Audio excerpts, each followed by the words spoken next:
আজকে শুক্রবার দিন, সপ্তাহের একটা সেরা দিন, সর্বশ্রেষ্ঠ দিন। সপ্তাহের মধ্যে সবচেয়ে উত্তম দিন হচ্ছে জুমাবার বা জুমার দিন। তো এই দিনের কিছু বিশেষ আমল আছে, যেমন সূরা কাহফ তিলাওয়াত করা। তো সূরা কাহফ তিলাওয়াতের ফজিলত হচ্ছে এক জুমা থেকে আরেক জুমা পর্যন্ত আল্লাহ তাআলা দাজ্জালের ফিতনা থেকে হেফাজত করেন। আরো বিভিন্ন ফজিলত আছে। আরেকটি আমল হচ্ছে যে আসরের নামাজের পরে দুরূদ শরীফ ৮০ বার পাঠ করা। দুরূদ শরীফটা হচ্ছে আল্লাহুম্মা সাল্লি আলা মুহাম্মাদিন নবিয়্যিল উম্মি ওয়া আলা আলিহি ওয়া আসহাবিহি ওয়া সাল্লিম তাসলিমান কাসীরা। এটারও বিভিন্ন ফজিলত আছে।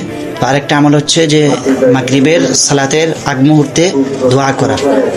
আসরের পর মাগরিবের সালাতের আগে দোয়া করা, এটা একটা বিশেষ সময়, দোয়া কবুলের একটা বিশেষ সময়।